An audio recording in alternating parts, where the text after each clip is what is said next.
ஆண்டவரால் தான் முடியும். ஆனா முதல்ல நீங்க மனுஷனுக்கு கண்ணில் தயவு கிடைக்கும் நினைச்சிட்டு போனீங்கன்னா, ஆனா அதுல இருந்து ஒரு விடுதலை பெற்று நீங்க வெளியே வரணும்னு விரும்புவீங்களா? ஆண்டவர் கண்டிப்பா உங்களுக்கு இறக்க செய்வாரு.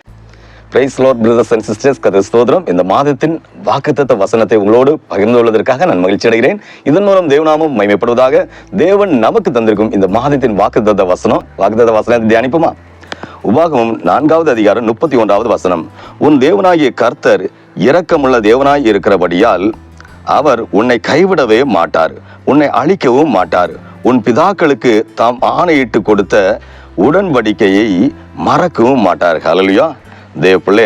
தேவனாகிய கர்த்தர் இரக்கமுள்ளவராய் இருக்கிறார். இந்த வசனத்தை நீங்க பார்க்கும்போது இந்த நாட்கள்ல பாருங்க, இந்த நாட்கள்ல இந்த செய்தி பார்த்து கேட்கிற உங்க வாழ்க்கையில ஒரு நிமிஷம் நீங்க யோசித்து பார்த்தீங்கன்னா, ஆண்டவர் இரக்கமும் மன துருக்கம் உள்ளவராய் இருக்கிறபடினாலதான் இத்தனை ஆண்டுகள் நீங்க உயிரோடு இருக்கிறீங்க. அப்படிதானே? நீங்க ஸ்கூல்ல படிக்கும்போது, வேலைக்கு போகும்போது, நீங்க எங்க வேலைக்கு செல்கிற இடங்கள்ல, படிக்கிற இடங்கள்ல, வீட்டுல இருக்கும்போது கூட எத்தனையோ மரண தருவாய்கள் வந்து, ஆனா அந்த மரணத்துக்கு எதுவா போகல பாதையிலையும் ஆண்டவர் உங்களை ஜீவனோடு உயிரோடு வச்சிருக்கிறாருன்னா எவ்வளவு சந்தோஷமான நிகழ்ச்சி பாத்தீங்களா? ஹல்லேலூயா.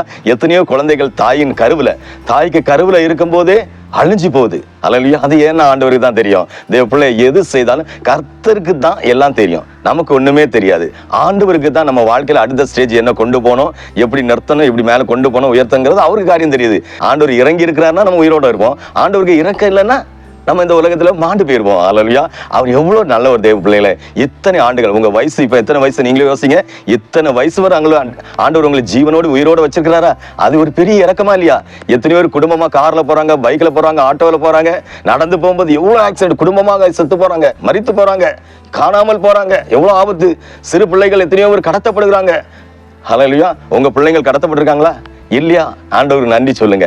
கடத்தப்பட்ட பிள்ளைகள் எல்லாம் ஆண்டவர் மீட்டு அந்த தாய் தகப்பனை கொடுக்கணும். ஏன்னா இழந்து போன அந்த தாய் தகப்பன்மார்களுக்கு தான் அந்த இழப்புன்னு அந்த வலி தெரியும். ஹல்லேலூயா. நம்முடைய ஆண்டவர் யாரு? இரக்கமுள்ள தகப்பன். ஒரு தாய் தகப்பனுக்குள்ள அந்த அன்பு நம்மள்ட்ட இருந்துன்னா மற்ற பிள்ளைங்க, இந்த பிள்ளைங்க, அந்த அக்கா இந்த அக்கா இல்ல, எல்லாத்துக்கும் உதவி செய்வோம், எல்லாத்தையும் இறக்க செய்வோம். ஏன்னா ஆண்டவர் நம்மளை கைவிடலன்னா நம்மளும் மற்றவங்களை கைவிடவே கூடாது. நம்ம கூட படிச்சவங்க, பழகுறவங்க, சொந்த பந்தங்க, யாருக்கும் ஒரு ஆபத்து வரும்போது நம்ம எப்படி கை கொடுக்கிறவங்களா இருக்கணும், கை விடக்கூடிய ஜனங்களா இருக்கக்கூடாது. ஏன்னா ஆண்டவர் நம்மளை கைவிடல இல்லையே. நம்மள ஆண்டவர் கைவிட்டுறாருன்னா இதுக்கு முன்னால என்ன செய்வாரு? ஆண்டவர் விட்டுருந்தா நம்ம உயிரோடு இருக்க முடியாது. கைவிடாதனாலதான் இப்ப நம்ம உயிரோடு இருக்கிறோம். ஹல்லேலூயா. ஒன்று நினைச்சிடுங்க தேவப்பிள்ளை, ஒரு காரியம் சொன்னா, எலியான ஒரு பெரிய தீர்க்கதரிசி. அந்த பெரிய தீர்க்கதரிசி என்ன செஞ்சார்னா, அவர் ஆண்டவரை தவிர எந்த மனுஷனுக்கும் அடங்கவே மாட்டார். ஆண்டவர் ஒரு வார்த்தை சொன்னா கடவுளுக்கு மட்டும் முன்னாலதான் அவர் என்ன செய்வாரு? தலை குனிவாரு. கடவுளுக்கு மட்டும்தான். மீது எவ்வளவு பெரிய அதிகாரத்துல இருந்தாலும் அவரு யாருக்கும் தலை குனிய மாட்டாரு. அப்படிப்பட்ட எலியாவுக்கும் என்ன நடந்தது? ஹல்லேலூயா. தேவப்பிள்ளை, அவருக்கு ஒரு குறைவு உண்டாச்சு. என்ன குறைவு? அவரு ஒரு பெரிய ராஜாக்கள் வாங்குறாங்க, ராஜா என்ன செய்ய அவருக்கு விரோதமா எழும்புறாங்க. அப்படி எழும்பும்போது அவர் போறாரு, சாப்பாட்டுக்கு கூட வழி இல்லாத சூழ்நிலைமாயிட்டு. அப்படி இருக்கிற நேரம் எங்க போறாரு? ஒரு பெரிய ஆற்றுக்கு போறாரு. ஆற்றுல என்ன தண்ணி ஓடிட்டே இருக்குது. கடவுள் என்ன செய்யறாரு? கடவுள் அந்த தண்ணி அந்த ஆற்று தண்ணீர் இருக்கணும், ஆற்று தண்ணியும் குடிக்கிறாரு. ஆண்டவர் ஒவ்வொரு நாளும் ஒரு காக்காயை கொண்டு ஒவ்வொரு நாளும் ஒரு பீஸ் இறைச்சியும் கொண்டு கொடுக்குறாரு. அதை சுட்டு அவர் சாப்பிடுறாரு. ஆற்று தண்ணீர் அப்படியே ஓடி இருக்கு. கொஞ்ச நாள் கழிஞ்சோன்னா ஆற்று தண்ணீர் அப்படியே தீர்ந்துட்டு, அதுலயே காக்காவும் வரல. அப்போ பாக்குறது காக்காயும் வரல. காக்கா வந்தா டெய்லி ஒரு பீஸ் கறி கிடைக்குமேன்னு பாக்குறாரு. காக்காவும் வரல. தண்ணி நானும் குடிச்சு ஜீவனோட இருக்கலாம், உயிரோட இருக்கலாம்னா தண்ணி இல்லை, என்ன செய்யறதுக்கு? அப்படி போகும். ஆண்டவர் அடுத்து இன்னொரு இடத்துல ஒரு இரக்கத்தை செய்யறாரு, ஒரு இரக்கத்தை செய்ய கிடைக்கிறாரு. ஹல்லேலூயா.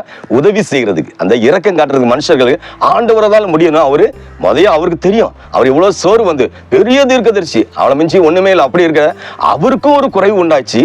அப்ப என்ன செஞ்சாரு? சாரி பார்த்து ஒரு விதவி வீட்டில் ஆண்டு சொன்னி நீ அங்க போ. என்ன போகும்போது அந்த இடத்துல போய் ஆண்டவர் அந்த குறைவை நிறைவாட்டாரு. அங்க தேவைகளை சந்திக்கிறாரு. தேவ பிள்ளை, ஆண்டவரை நோக்கி பார்க்கிற பிள்ளைகளுக்கு எவ்வளவு பெரிய குறைவுகள் இருந்தாலும், பிரச்சனைகள் இருந்தாலும், அதெல்லாம் நிறைவாக்குவதற்கு, அந்த குறைவுகள்ல இரக்கம் காட்டுவதற்கு மனுஷர்களின் கண்களை, மனுஷிகள் கண்களை, அதிகாரிகள் கண்களை தயவு கிடைக்கிறதுக்கு ஆண்டவரால் தான் முடியும். ஆனா நீங்க மனுஷர்கள் கண்களை தயவு கிடைக்கும் சொல்லிச்சுட்டு போனீங்கன்னா கண்டிப்பா நீங்க இடறி போயிருவீங்க. நீங்க ஆண்டவரை நோக்கி நீங்க பாத்தீங்கன்னா ஆண்டவர் உங்களுக்கு பட்டினியா விடவே மாட்டாரு. அவர் பட்டினியா இருந்தாரு. அந்த எளிய பெரிய தீர்க்கதரிசி ஒவ்வொரு பீஸ் காக்கா என்ன செய்யுது? ஒவ்வொரு பீஸ் நல்ல துண்டு இறைச்சி அவருக்கு அந்த பஞ்சகாலம் முழுவதும் கொண்டு கொடுக்குது. அப்ப யாரு செய்யறது? ஆண்டவர் நோக்கி பார்க்கிற பிள்ளைகள் வெட்கப்படவே மாட்டாங்க. அவங்க தேவைகளை எல்லாம் ஆண்டவர் யாரை கொண்டாவது செய்வார், எப்படியாவது செய்வாரு. ஹல்லேலூயா.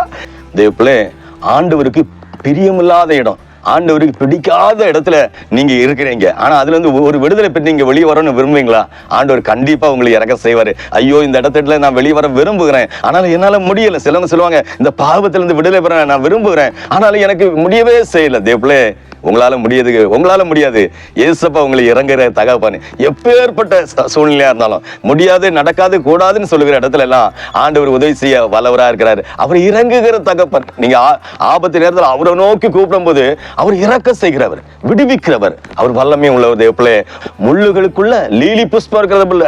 தேவப்பிள்ளை, லீலி புஷ்பம் இதுல இருந்து வளரும்னா அந்த கொடி அப்படி செடி அப்படி நிக்குது, சுத்தி அந்த லீலி புஷ்பத்தை முள்ளுகள் வந்து குத்திட்டே இருக்குமா. குத்த குத்த குத்த எப்படி இருக்கும்?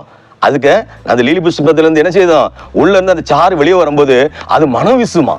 அல்லது சொல்லுவாங்கல்ல, சந்தனம் கொஞ்ச நாள் நல்லா மணக்கணும், ஸ்ப்ரே பாட்டில் அடிக்கிறோம் அது மாதிரி சந்தனம் பயங்கரமா மணக்கணும்னு சொல்லுவாங்கல்ல, அதே மாதிரிதான் ஸ்ப்ரே கொஞ்சோண்டு நீங்க அந்த சர்ட்டில ஃபேண்ட்ல அடிச்சு பாருங்க, எப்படி மணக்கும். பக்கத்துல வரவும் பண்ண, ஐயோ எப்படி நல்ல மனம் அடிக்குதுன்னு. இதே மாதிரிதான் அந்த முள்ளுகள்லாம் இந்த லீலி புஷ்பத்தை குத்த குத்த அது மனம் வீசுமா. நம்முடைய வாழ்க்கை யாரு எப்படி நம்மளை வேதனை வச்சாலும், வேதனை உண்டாக்குனாலும், நம்ம ஆண்டவர் என்ன செய்யறாரு, மனம் வீசுகிற ஜனங்களா மாற்றுகிறாரு. அல்லது ஆண்டவர் பிள்ளைகளா இருக்க நம்மள எத்தனை பேர் என்ன வேதனை வச்சாலும், வேதனை போட்ட நம்மளை நஷ்டப்படுத்தினாலும், கஷ்டப்படுத்தினாலும், நம்ம மனதை குழப்பி போட்டாலும், மனசை வேதனை உண்டாக்குனாலும், எல்லாவற்றிலையும் ஆண்டவர் என்ன செய்வாரு, நம்ம மூலியம் யாருக்கும் வேதனை வராது. ஏன்னா நம்ம மன விசுற ஜனங்களாட்டே மாறிடும். அல்லேலூயா. ஏன்னா ஏசப்பா எப்பவுமே அவர் மூன்றாம் நாள் உயிர்த்தெழுந்த தேவன், நேற்றும் இன்றும் மாறாதவர். நமக்காக தான் சிலுவையில் அடிக்கப்பட்டு மரித்திருக்கிறார். அந்த தேவன் நமக்காக மனம் வீசினவர். அவருக்கு பிள்ளைகள் நம்ம எப்படி இருக்கணும், மனம் வீசுகிற பிள்ளைகளா இருக்கணும். இதே பிள்ளை, குடும்ப வாழ்க்கையில சமாதானம் இல்லை, குடும்பத்துல ஒரே பிரச்சனை, ஒரு முடிவு இல்லை, நீங்க ஏதோ ஒரு வழக்குல மாட்டி இருக்கீங்க, அந்த வழக்குல ஒரு முடிவே வராதா, இந்த வழக்கு மட்டும் முடிஞ்சிட்டுனா நான் அநேகருக்கு நல்ல காரியங்களை செய்வேன்னு நினைக்கிறீங்களா? ஐயோ யாரும் என் கூட இல்லை அப்படியெல்லாம் நினைக்கவே செய்யறாங்க. ஆண்டவர் உங்களோட கூட தாங்க இருக்காங்க. வானமின் சிங்காசனம் பூமி என் பாதப்படின்னு சொன்ன ஆண்டவர் ரட்சகருமாகிய இயேசு கிறிஸ்து உங்களோட தான் இருக்கிறாரு, உங்க பக்கத்துல தான் இருக்கிறாரு. நீங்க காலையில் அதிகாலை ஒரு 4:30 மணி 5 மணி எடுத்து ஜெபிச்சு பாருங்க. ஆண்டவரே ஒரு 10 நாள் என்னுடைய காரியத்துக்காக ஜெபிக்கிறேன், போராடி ஜெபிக்கிறேன், எனக்கு ஒரு விடுதலை கொடுங்கன்னு ஒரு பொருத்தியோடு ஜெபம் பண்ணி பாருங்க. நான் எனக்கு நீர் விடுதலை கொடுக்கும் போது நான் அநேகருக்கு உதவி செய்வேன், அநேகருக்கு நான் இரக்கம் செய்வேன்னு ஜெபம் பண்ணி பாருங்க. ஆண்டவர் உங்களுக்கு இரக்கம் செய்ய வல்லவராய் இருக்கிறார். அந்த ஆண்டவர்கிட்ட ஜெபிப்போமா? ஜெபம். ஹல்லேலூயா. பரிசுத்த தகப்பனே இயேசுவா, இந்த அருமையான வேளையில் இந்த மாசத்துக்குரிய வாக்குத்தத்தத்தை இந்த ஆண்டவரே இந்த ஜனங்களுக்கு, இந்த தேவ பிள்ளைகளை நீர் கொடுத்தபடியால் நன்றியோடு உம்மை துதிக்கிறோம்ப்பா. உன் தேவனாகிய கர்த்தர் இரக்கமுள்ள தேவனாய் இருக்கிறபடியால் அவர் உன்னை கைவிடவே மாட்டார், உன்னை அழிக்கவும் மாட்டார். உன் பிதாக்களுக்கு தம் ஆணையிட்டு கொடுத்த வாக்குத்தத்தத்தை நிறைவேற்றுவார், உடன்படிக்கையை மறக்கவும் மாட்டார் என்று சொன்னீரப்பா. இந்த அருமையான வேளையில இந்த தேவ பிள்ளைகளுக்கு வாழ்க்கையில் ஆண்டவரே கைவிடாத தகப்பனே, இவங்க எப்பேற்பட்ட சூழ்நிலையில் இருந்தாலும், அடுத்த நேரம் என்ன செய்வது அங்கலாய்த்து கொண்டு இருந்தாலும், இந்த பிள்ளைகளுக்கு இரக்கம் செய்வீராகப்பா. இந்த மாதம் முழுவதும் கண்ணின் கருவிலையை போல பாதுகாப்பீராக. எப்பேற்பட்ட சூழ்நிலை இருந்தாலும் அந்த சூழ்நிலையை தீயும் தண்ணீரையும் கடந்து வந்தோன்னு சொன்னது போல கடந்து போக உம்முடைய நாமத்தை மகிமைப்படுத்த, அநேகர் முன்பாக சாட்சி சொல்ல ஆண்டவரே நீர் இரக்கம் செய்வீராக ராஜா. நீர் அப்படியே செய்து இந்த பிள்ளைகளுக்கு ஆண்டவரே இரக்கம் உள்ள தேவனாய் இருக்கிறபடியால் நன்றியோடு உம்மை துதிக்கிறேன். நீர் இரக்கம் செய்திருந்த பிள்ளைகள் என்று ஜெபிக்கிறேன். ஆவியானவர் இரக்கம் செய்வீராக, அற்புதம் செய்வீராக என்று மீட்பர் இயேசுவின் நாமத்தில் ஜெபிக்கிறேன். ஜீவனோடு பிதாவே. ஆமென், ஆமென், ஆமென். அல்லேலூயா, அல்லேலூயா, அல்லேலூயா.